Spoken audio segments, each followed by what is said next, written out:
I had always been the adventurous type, drawn to the wilderness. When my two closest friends, Alex and Maya, proposed a winter camping trip deep into the uncharted woods, I readily agreed. The snow-laden forest held a serene beauty, but it also concealed secrets, and we were about to uncover one of its darkest mysteries. Our journey began with excitement. The crisp air and the crunch of snow beneath our boots, filling our spirits. We set up camp near a frozen creek, with the towering pines standing sentinel around us. Alex, ever the adventurer, led the way while Mia and I followed, our laughter echoing through the silent forest. On the second day, the weather turned sinister. A relentless blizzard swallowed us whole. The world transformed into a white void, obscuring our path back to civilization. Our tent provided little shelter from the biting cold, and we huddled together, desperate for warmth. Nights in the wilderness are long, and the forest harbors an eerie stillness. It wasn't long before we began to hear it, a distant, mournful howl.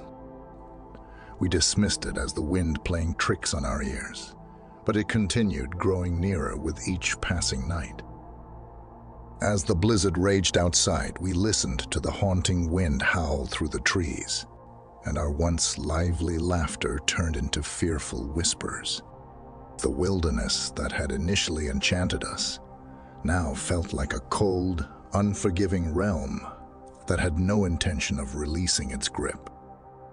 Maya, her face pale and eyes filled with worry, stared at the entrance of the tent as if expecting something to emerge from the snowstorm. I shared her unease, unable to shake the feeling that we were not alone in this desolate wilderness. The relentless storm had isolated us, and the true extent of our predicament was beginning to dawn on us. Maya's unease infected us all. She insisted that something was lurking out there, watching us. Alex, though he teased her, shared her concern. The Wendigo legend crept into our conversations, chilling our hearts. As we trudged through the unforgiving winter wilderness for weeks on end, the feeling of hunger had become an unrelenting torment. It was a gnawing ache that clenched at my stomach, a hollow emptiness that seemed to stretch on endlessly. Each step I took, each breath I drew, only served to intensify the desperate craving for sustenance. My senses were attuned to every movement in the snow as I searched desperately for any sign of food in this frigid wasteland. The biting cold and the relentless hunger had become my constant companions, driving me to the brink of desperation in this desolate winter realm. We were lost, and our search for food had led us further into the heart of the woods, and our hope waned with each step. The bone-chilling cold gnawed at our stomachs, and we grew weaker by the day. It was then, amidst the twisted trees and falling snow, that we stumbled upon the gruesome sight. A clearing opened before us, revealing a grotesque shrine that froze the blood in our veins. The remains of animals, and even what appeared to be human bones, were carefully arranged in a horrific display. Some were suspended from the trees, others piled upon makeshift altars, and all of them bore the unmistakable marks of gnawing teeth and claw marks. Our terror intensified as we realized that the legends we had heard might not be mere tales. The Wendigo's presence felt all too real in that eerie, bone-strewn clearing. One night, as we lay in the tent, hungry and tired, we heard the howling that reached a fevered pitch. I unzipped the flap and gazed out, my breath catching in my throat. Amidst the swirling snowflakes, It stood, an abomination of nature, a grotesque amalgamation of bone and sinew. Its skeletal form loomed tall, its limbs unnaturally elongated, its claws eager to tear my flesh apart, and its eyes, those hollow, soulless eyes, seemed to pierce through the very fabric of my being. I could feel its hunger emanating from it, a chilling force that wanted to feast on my flesh. The legend of the Wendigo had become a living nightmare before my eyes, and I knew that there was no escaping the terror that had descended upon us. In my terror, I stepped out of the tent, leaving my friends behind.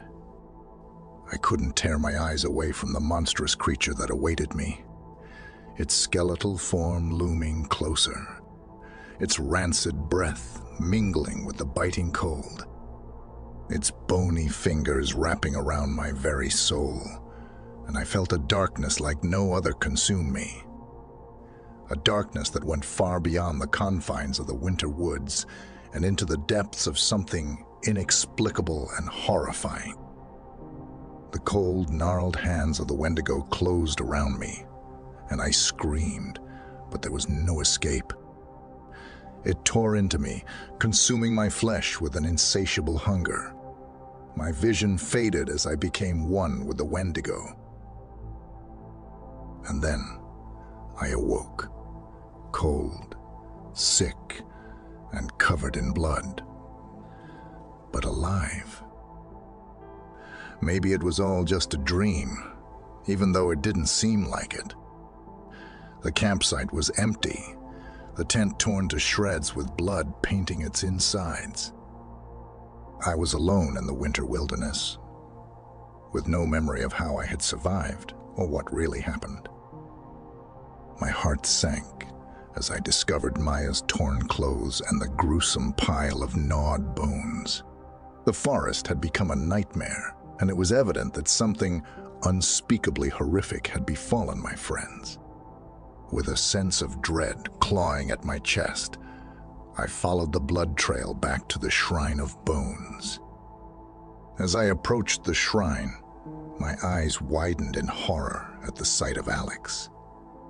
He was barely alive, his body battered and torn, his eyes wild with terror. He screamed and thrashed as he saw me, his words a frantic jumble of fear and desperation. In that moment, an inexplicable and horrifying craving washed over me, an overwhelming urge to feast. It was a hunger that transcended any human desire, a dark compulsion that I couldn't comprehend. Alex's screams grew louder, and my senses were overwhelmed by the scent of his blood. My vision blurred, and a primal, ravenous instinct took hold of me.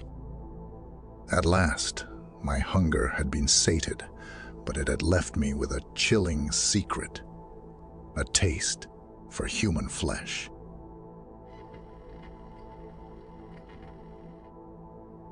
In the depths of the ancient northern forests, where the wind howled through the tall pines and snow covered the land for months on end, there lived a tribe of people known as the Algonquians.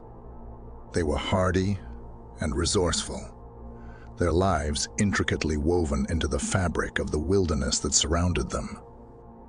Yet, even the most resilient of tribes could not escape the relentless grip of hunger that clawed at them during the bitterest of winters.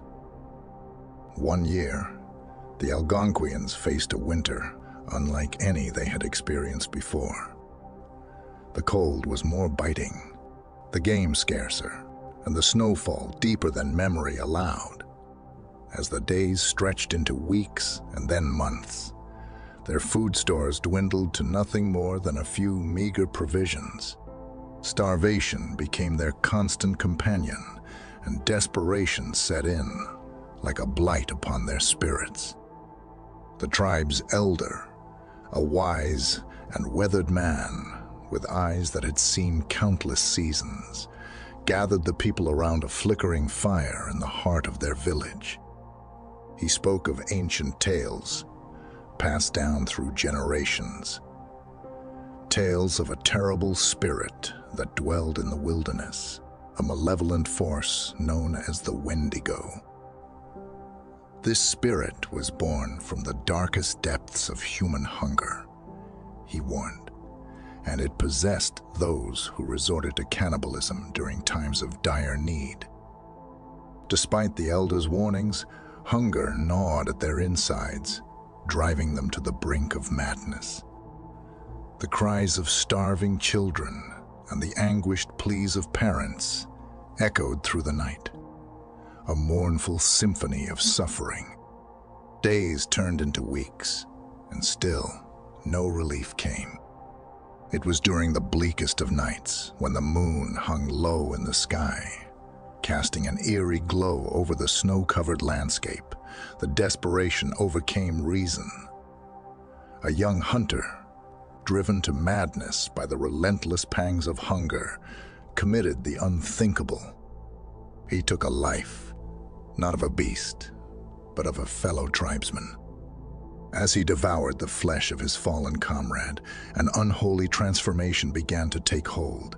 His body contorted, his skin stretched taut over his skeletal frame, and his eyes glowed with an insatiable hunger.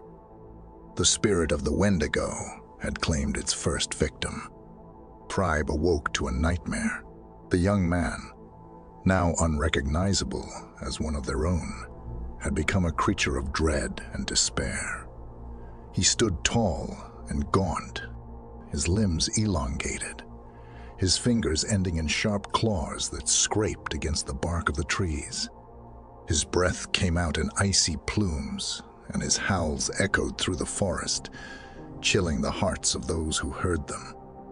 Terrified, the tribe knew that they must confront this abomination before it could wreak havoc upon them all.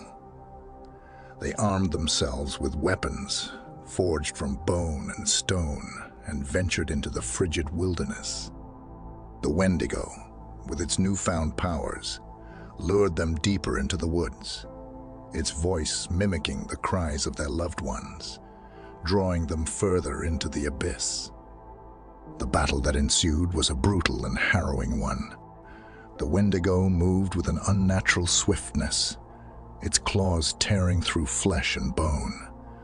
Yet, the tribe fought with a desperation born of survival, knowing that if they failed, the Wendigo would consume them all. In the end, it was the elder, the same man who had warned them of the Wendigo's curse, who delivered the final blow. With a bone-tipped spear, he pierced the creature's heart, ending its terrible existence. As the Wendigo fell to the ground, its body contorted and withered, returning to the form of the young man it had once been. The tribe returned to their village, their hearts heavy with grief and the weight of the terrible choices they had been forced to make. They buried the young man, performing a solemn ceremony to appease the spirits and cleanse their souls of the darkness that had befallen them. But the memory of that fateful winter would haunt them for generations to come. The legend of the Wendigo served as a grim reminder of the consequences of succumbing to the most primal of instincts, and the tribe vowed never again to let hunger drive them to such depths of despair.